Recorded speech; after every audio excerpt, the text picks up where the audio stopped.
Olandria is a masterclass in brand building, okay? As a strategic communication professor and unabashed reality TV consumer, I feel it is my professional duty to say Olandria is absolutely incredible and we can learn so much from her. We need to talk about Nicolandria, because what they're doing right now is absolutely insane. And I'm not just talking about brand deals or Instagram followers. I'm talking about actual career moves that are setting them up for decades, not just months. While everyone else from Love Island Season 7 is already fading into the background, Nick and Olandria are out here building empires in completely different ways. And honestly, it's beautiful to watch. Let me start with Nick, because the man is literally on fire right now. He's in the middle of his North American DJ tour, and I've been watching the clips coming out of these venues, and I need you to understand something. This is not some influencer showing up to press play on a laptop while people take selfies. Nick is headlining sold-out shows where the crowds are losing their minds the second he steps on stage. We're talking about venues in Toronto, Vancouver, Montreal, packed wall-to-wall with people screaming his name before he even touches the decks. There's this one clip from his Toronto show last week that's been going viral, and you can hear the roar from the crowd when the lights drop. It sounds like a concert, not a club night. That's the difference. The energy in that room is electric. You've got people with their phones up recording, but they're also dancing, they're singing along, they're completely immersed in the experience. That's not easy to create. That takes real skill and real connection with your audience. And what really gets me is that Nick didn't just decide to be a DJ after Love Island because it seemed easy or trendy. He's been DJing for years. He was doing this before the show, grinding in smaller venues, learning his craft, building his skills, taking the time to understand music production and how to work a crowd. Love Island gave him the platform, absolutely, but he brought the talent. That's why this is working. That's why people are actually showing up and staying for the entire set instead of just taking a picture and leaving.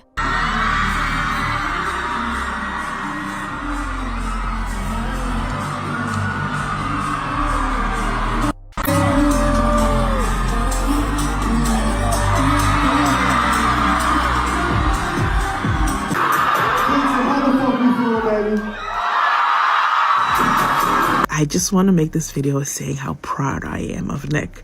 I'm sorry, I'm emotional. I just finished Heated Rivalry and that last episode took me out. But I've watched a lot of Love Island. And usually when these people come out, all they want to be is an influencer. That's all they want to do. Like they don't really try for anything else other than that. But I just saw a clip of Nick doing his DJ set, and that man put in work. Like, with all you guys say, none of y'all can sit there and say that man didn't put in work. He put in work. He said, this is what I want to do, and he put in work.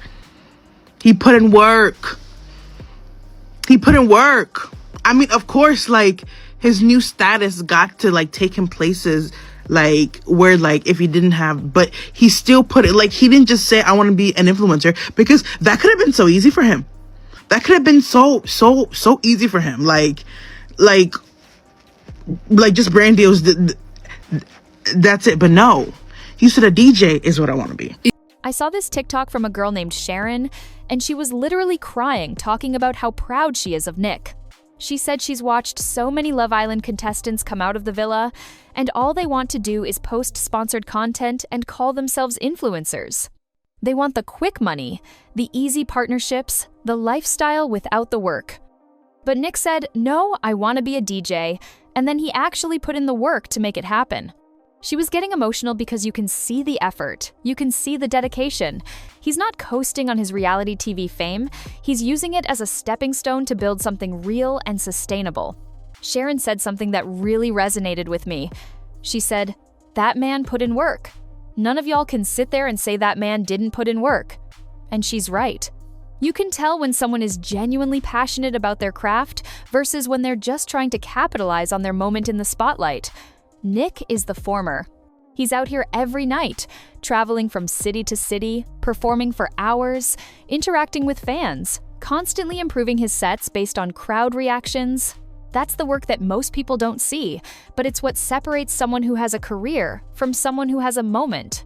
And here's the thing that people don't talk about enough. DJing at this level is not just about playing songs. It's about reading the room, understanding the vibe, knowing when to bring the energy up and when to let it breathe. It's about mixing tracks in ways that feel seamless, that tell a story throughout the night. Nick is doing that. The reviews from his shows are incredible. People are saying he's got this natural ability to keep the energy up, to surprise them with unexpected transitions, to make every show feel like an event they'll remember. That doesn't come from being famous. That comes from being good at what you do. One of the things I've noticed from the tour clips is how comfortable Nick looks behind the decks. He's not nervous. He's not overthinking it. He's in his element. You can see him smiling, nodding his head to the beat, occasionally looking out at the crowd with this expression of pure joy. That's someone who loves what they do. That's someone who would probably be doing this even if the venues weren't sold out, even if he wasn't getting paid what he's getting paid now. That authenticity is what people connect with. The tour has also been really smart from a business perspective. Nick isn't just doing random shows here and there. He's doing a proper tour with multiple dates in major cities, building anticipation, creating a narrative around his growth as an artist. Each show builds on the last one. As everyone knows, when it comes to my career, longevity comes to mind first. I do want Olandria to be a household name.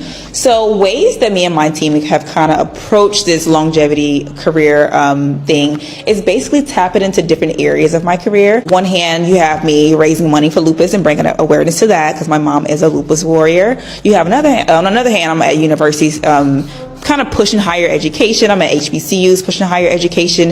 I have talking events, speaking events. I'm speaking to younger women that's currently in college or about to go to college, kind of trying to expand my brand as much as possible so I can have different avenues that I can kind of take when it comes to my career. Yes, I can do a deep dive into the brilliance that is Olandria. The people have spoken. They want more Olandria. So I'm going to spend the rest of my winter break doing like a mini lecture series on the strategic communications excellence of Olandria and her brand. Let's start with her goals, because after research, this is defining your goals is the foundation of any sort of communications effort, because everything you do in the process of building your brand needs to flow from clearly defined goals that you have for yourself and what you want to build with your brand. So all of that should be aligned. Now, Olandria is different from a lot of reality TV stars because it seems like a lot of reality TV stars have really short-term goals. This is not an insult.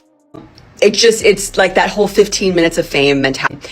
Get as much as you can, as quickly as you can, for as long as the public is interested.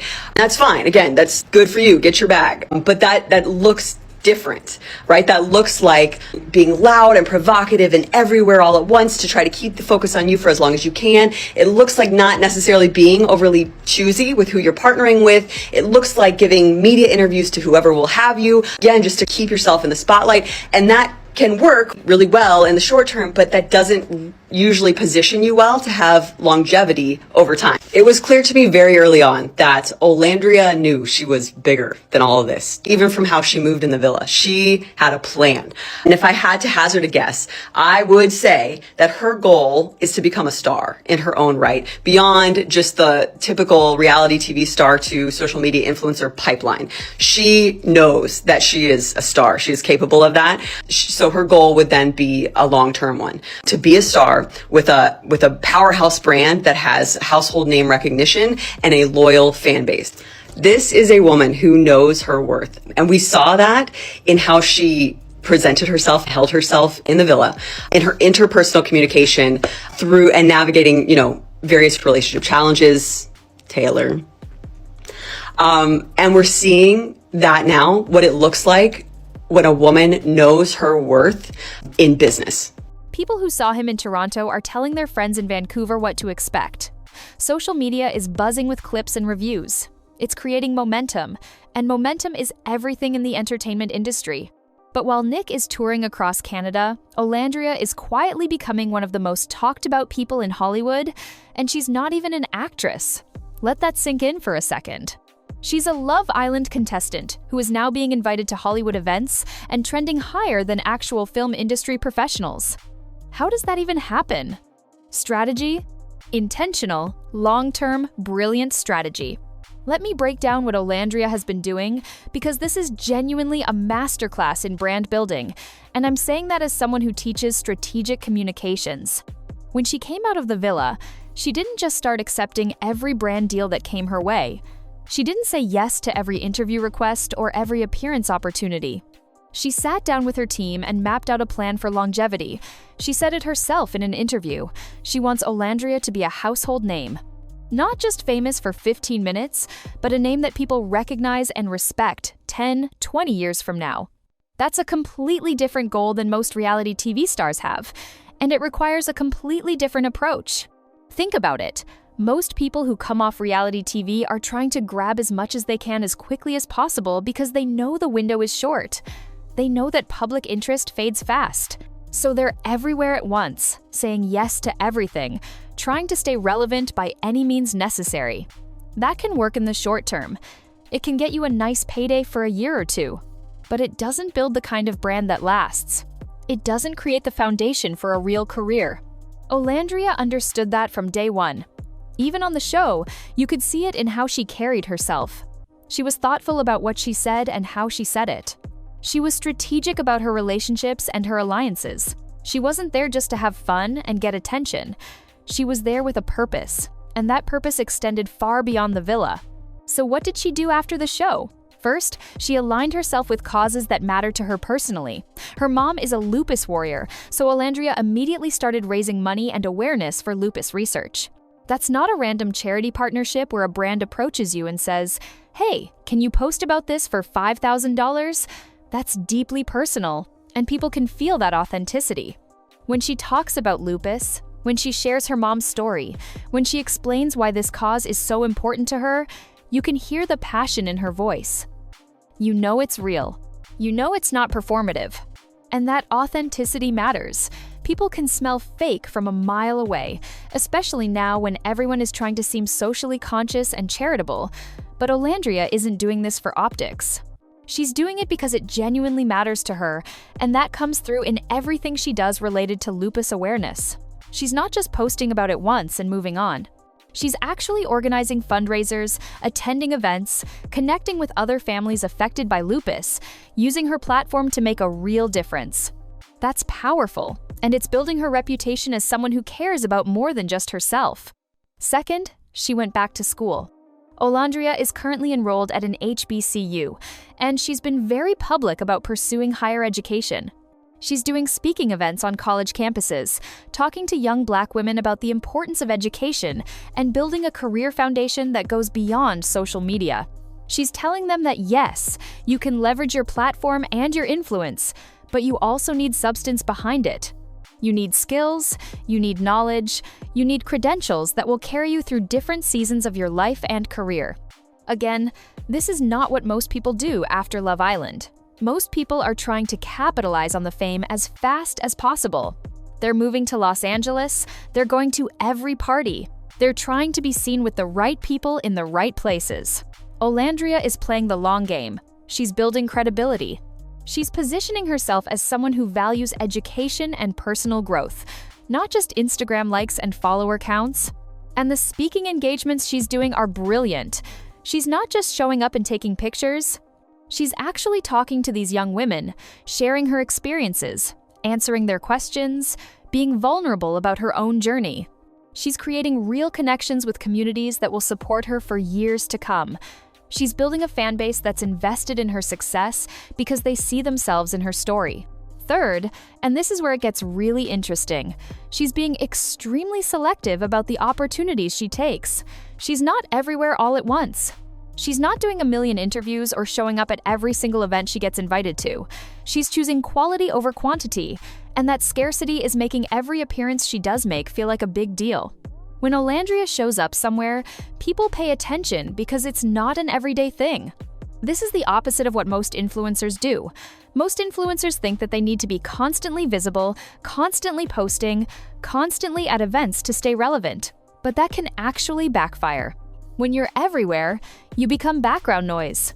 When you're selective, when you're strategic about where you show up and what you attach your name to, each appearance carries more weight. Olandria's team clearly understands this. They're being very intentional about building her brand in a way that creates demand rather than oversaturating the market. And it's working. People are excited when they see Olandria is going to be at an event. They're interested in what she's wearing, what she's saying, who she's talking to. That interest wouldn't be there if she was at every single event every single week. Now, let's talk about the Golden Globes, because this is where Olandria really proved she's operating on a different level. She was invited to the Golden Eve event, which is a pre-Golden Globes party that's attended by major film industry people. This isn't some random influencer event. This is a legitimate Hollywood gathering with producers, directors, actors, executives, and industry insiders. And Olandria was invited. A Love Island contestant was invited to a Golden Globes adjacent event. Let that sink in. And when I tell you she dominated that event, I mean it literally. I went on Instagram and searched Golden Eve, and out of the first 15 results, 10 of them were about Olandria, not about the actors who were there, not about the directors, not about the films being celebrated. About Olandria, a reality TV star who has never been in a movie. That is insane. That is the kind of presence that money cannot buy. You can't manufacture that level of buzz. It happens because people are genuinely interested in what you're doing and how you're showing up. Olandria wore this stunning dress that fit her perfectly, styled her hair in a way that was elegant and memorable, carried herself with the kind of confidence that makes people want to know who you are. She gave people something to talk about. Not in a controversial way, not in a trying too hard kind of way, but in a, wow, who is she? I need to know more about her kind of way. The dress she wore was reportedly custom, and whoever styled her understood the assignment. It wasn't over the top. It wasn't trying to compete with actresses in gowns that cost 6 figures. It was sophisticated. It was age-appropriate. It was glamorous, without being costumey. She looked like she belonged there. That's important. A lot of influencers make the mistake of trying too hard when they get invited to these kinds of events. They wear something so outrageous that it becomes a distraction. Olandria didn't do that. She showed up looking stunning but appropriate, and that's why people were paying attention for the right reasons. And apparently, the Golden Globes people noticed too, because she just got invited to a second Golden Globes event. Let me repeat that. She's been invited to 2 separate Golden Globes events as someone who is not in the film industry. That tells you everything you need to know about the kind of cultural capital she's building right now. The Golden Globes are using her to generate buzz.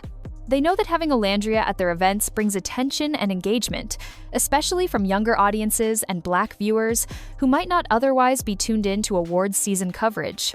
This is a mutually beneficial relationship. Olandria gets access to these prestigious events, gets to network with major players in Hollywood, gets to be photographed on red carpets that elevate her profile.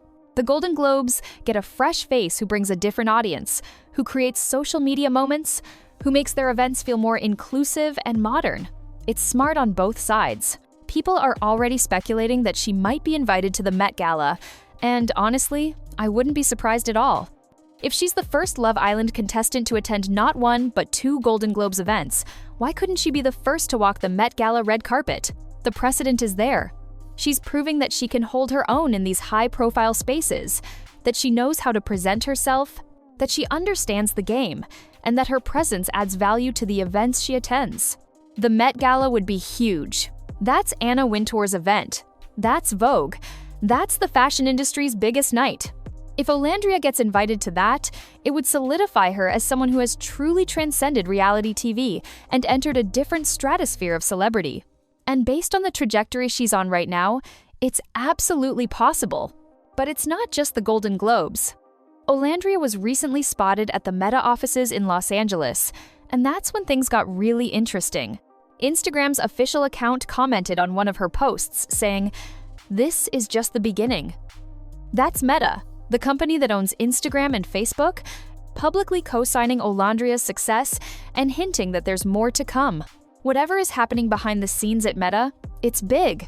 Now, we don't know exactly what she was doing at Meta headquarters. It could be a partnership. It could be a campaign. It could be something related to content creation, or maybe even a role as a creator ambassador.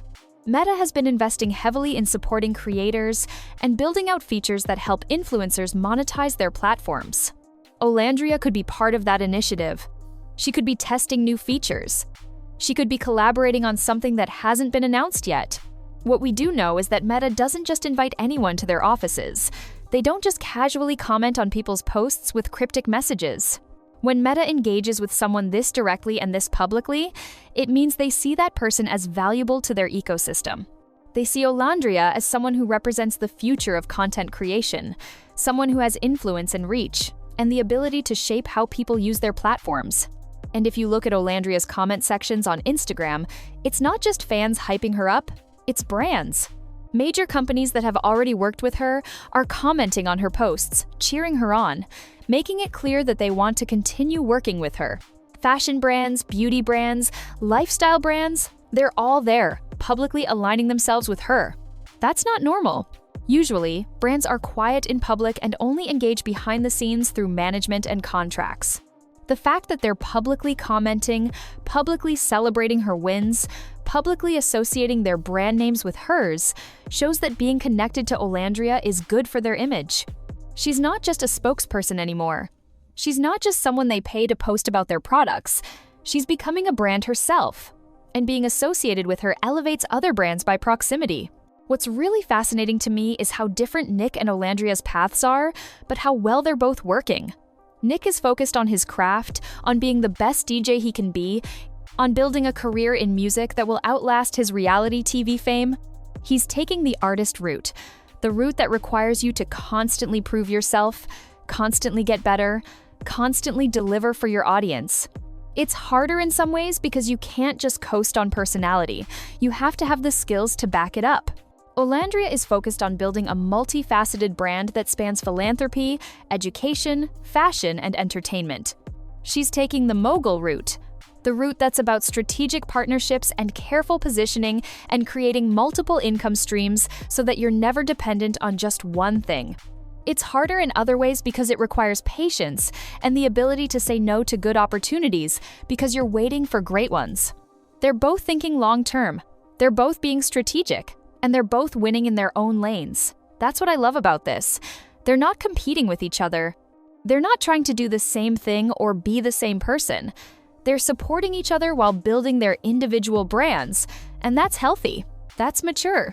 That's what it looks like when two people are secure enough in themselves and their relationship to pursue their own dreams without needing to be attached at the hip. A lot of people from Love Island Season 7 have already been forgotten. I'm serious. If you asked me right now what most of the other contestants are doing, I couldn't tell you. I couldn't name 3 other people from that season who are still actively in the public conversation. But Nick and Olandria are still dominating headlines, still generating conversation, still growing their careers in meaningful ways. That's not an accident. That's not luck. That's what happens when you have a plan and you execute it well. There's a quote from Olandria that really stuck with me. She said, "When it comes to my career, longevity comes to mind first." That's the difference. She's not thinking about next month or next year. She's thinking about building something that lasts. She's thinking about what her career looks like in 2030, in 2035, in 2040. And the way she's going about it, tapping into different areas, creating multiple revenue streams, building genuine connections with causes and communities that matter to her, that's how you create a legacy. That's how you build something that doesn't disappear the second public attention shifts to the next trending person. And Nick is thinking the same way. He's not just trying to get booked for as many shows as possible right now, while people still remember him from Love Island.